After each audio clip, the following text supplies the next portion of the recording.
What is my avoidant ex feeling right now, and how can I make the no contact rule work for me? So in this segment, what I really want to talk about is what is the no contact rule, and how and why can that help me? What would be the benefits of that? How do I know, even if my partner has an avoidant attachment style, what would an avoidant partner feel if you are going no contact with them? And also the challenges of going no contact and how to overcome them. So if this is a subject that is of importance to you, I encourage you to grab a pen and paper and take some notes and just stick with me until the end. Now, we've had a few people join us here, so if you are new to my channel, welcome. My name is Brianamacwilliam, and I am a licensed and board-certified creative arts therapist with more than 15 years in the field, helping adults struggling with insecure attachment go from self-doubting to self-sovereign so they can attract the soul-shaking, passionate partnerships that they want. And I do this using a psycho-spiritual approach to creative arts interventions, which I call the MacWilliam method. The content on my YouTube channel is derived from my online courses, which you can learn more about through the link in the caption of this video. If you like what you see in here and you want to learn more, make sure you like, subscribe, and ring the bell for notifications. I put out videos once a week, and I wouldn't want you to miss out. So let's just dive into this topic. What is the no contact rule, and are there benefits to that?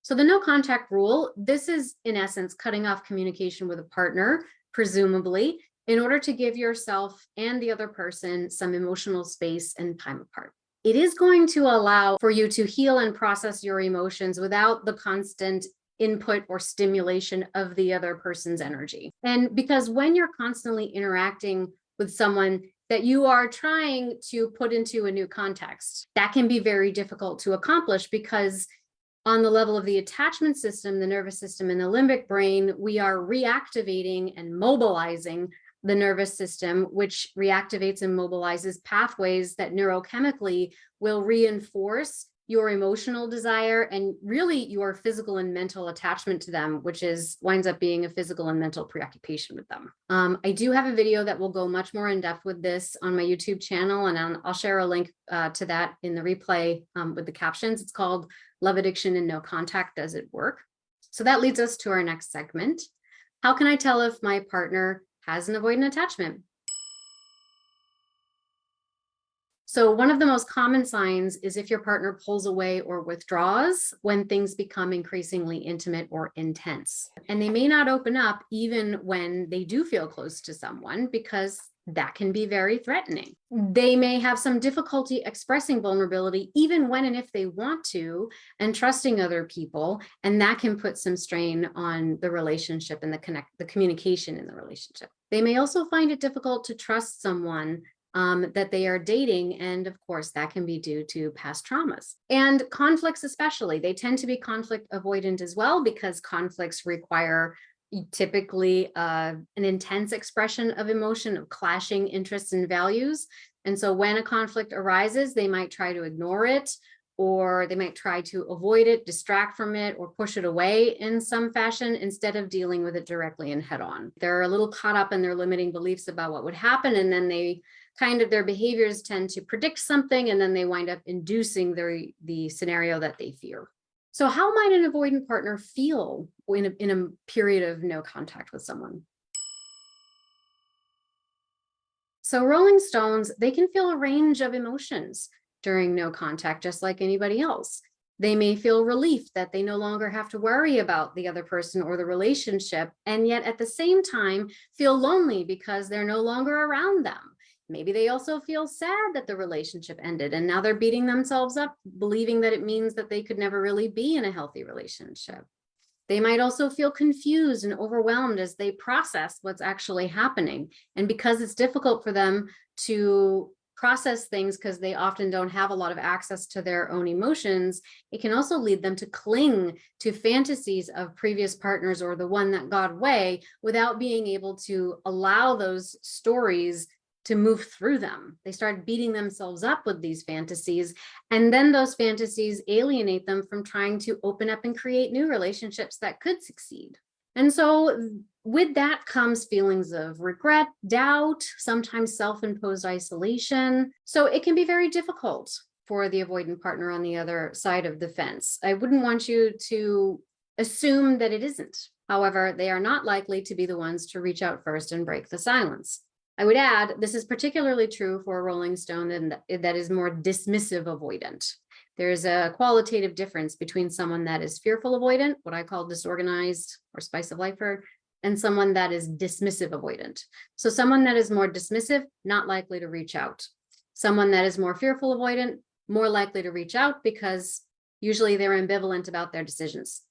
In this case, if contact is reestablished, it is likely to be tenuous or ambivalently acted upon. Okay, so for a successful reconnection to work, it would have to be slow, it would have to be gradual, it would have to be a form of connection that allows them to feel safe and is not going to lead to rebounding feelings of overwhelm or smothering intensity. On the other hand, if a breakup is the appropriate course of action here, then no contact can help an avoidant partner begin their process of healing. It can give them some time to reflect on the relationship, get some perspective, build up their own sense of self-worth and value. And it can help them move on as well and create that healthy relationship with themselves so that they can engage in healthier relationships with others in the future. Lastly, I want to talk about some of the challenges of no contact and how we can overcome them. So when we attempt to go no contact, and this is explicitly in a breakup situation, there can be several challenges that arise. So the first and most obvious challenge is overcoming the urge to reach out and connect with them again, right? And that can be really tough. Who here has been in that situation? If you have, just give me a yes or a thumbs up in the chat. Have you ever been in a situation where you have tried to go no contact and you just feel this tremendous urge to reach out and connect with them, even though you told yourself you wouldn't, right? I feel like this is a pretty common experience, right? So that is really the first and most obvious challenge. And that can be really tough, especially if you are used to communicating with someone pretty frequently and pretty regularly in the past. So it's important to remember that by reaching out to your ex, it can delay the healing process and kind of prolong the pain that you're in, okay? And that is because if there are insecure attachment styles involved, and especially if there was a cycle of intermittent reinforcement, like in push-pull or roller coaster relationships, when you connect with them, it's like you're giving your brain a hit of some kind of drug, or it gets a hit of dopamine and oxytocin, and it's also going to get a hit of adrenaline, which stress chemicals, okay? And it's like being a gambler at the slot machine, okay? And every time you get a hit, your brain is going to want more and more and more and more to experience that high. So when you do that, it's almost like someone who's trying to get sober saying, like, how can I be sober while I continue drinking? Okay. Now, we can get into definitions for that, but when you're in a period of, let's say, breaking up and rehabilitation, you really want to give yourself some time and space to withdraw, literally withdraw from the neurochemicals that are stimulated by the pattern of intermittent reinforcement in this relationship. And you're going to feel that physically in your body. Another challenge is in dealing with the remaining feelings of love or affection that you might have for that ex, right? So it's really crucial to understand that these feelings, they're not going to go away by just ignoring them. And that whole, oh, time heals all wounds, BS, unless you are using that time in active and intentional ways to process those feelings and to understand what was the deeper underlying meaning and lesson for me here. Because when we try to suppress those feelings, we don't want to feel the pain, we don't want to feel the hurt, we don't want to feel all the negative things we're telling ourselves, then we compound them, right? And you wind up feeling more frustrated and overwhelmed over time. I do have an additional video if you want to learn more about that on my YouTube channel. Again, I'll leave a link to that in the caption of the replay. It's called How to Finally Let Go of a Lover, 4 Crucial Emotions You Cannot Bypass. And so this is sort of like a little roadmap for how you can, what are the biggest emotions you need to lean into and how you can do that. The other complication that can sometimes come in with no contact is dealing with negative reactions from your ex, right? So they might try to contact you or even show up at your door. Maybe they want to get back together with you. Maybe there's been a history of boundary violations and them not really listening to you when you try to express a boundary in the past. And so if that is the case, then it's really important that you remain strong, that you remain steadfast in your decision, and that you hold that boundary. Okay, because that will be the healthiest thing for you in the long run. And whether or not they are someone who violates boundaries, if they are someone who is in pain as a result of the breakup, and they are looking to you to somehow comfort them in their pain, this is not the healthiest option for you. It's not the healthiest option for them either. Of course, it can be helpful to have a conversation that provides some closure, kind of explains how and why this is happening, but prolonged support and ongoing processing isn't really their place. Or if you are on the one doing the breakup, it's not really your place. And it's going to confuse that person, and it's going to prolong the scenario. Everyone's allowed to have the hurt feelings. Let them have them. You're allowed to have your guilt. Let yourself have that. When we get caught up in blurring the boundaries with these things, we confuse our nervous systems by telling it that our source of comfort is also our source of threat. That's going to create a problem. And then also we tell ourselves that we owe people things because people are not supposed to have uncomfortable feelings. Get really comfortable with uncomfortable feelings, and that is going to allow you to integrate and process the breakup 1,000 times more easily and more quickly. Just drop me a comment if any of that is resonating with you, or if it stimulates some thoughts, questions, or comments. I'd love to see those in the chat there. And I thought we might just jump on over to some final thoughts on this particular question. So in order to heal from a breakup, it can often be necessary to implement a no contact rule. I have never heard of anyone saying that no contact was easy, but it can be an effective tool for creating firm boundaries, as long as we are not using it as a tool for emotional manipulation or exacting some kind of punishment on someone, right? Which is in essence a form of ultimatum, right?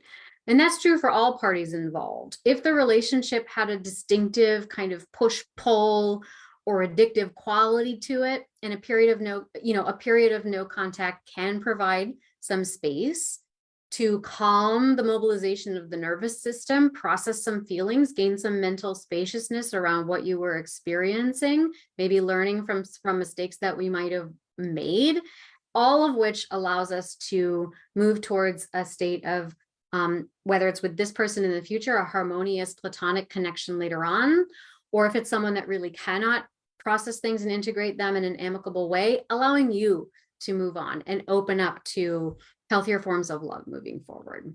Whether that means that you will be able to connect in the future under have different roles in each other's life, because, why not? You came together ideally because you admired and respected things about each other, and that just doesn't go away just because the romantic part didn't work out. But sometimes if we struggle to understand that, or it's too hard for us to be in someone else's presence, we have to honor where we are in that process. And that may mean that you have to be without that person for a while in your life. And that's okay, right? That is all part of the learning process. Now, in the meantime, of course, the non-contact rule can be difficult, but there are some benefits from observing it, as we discussed.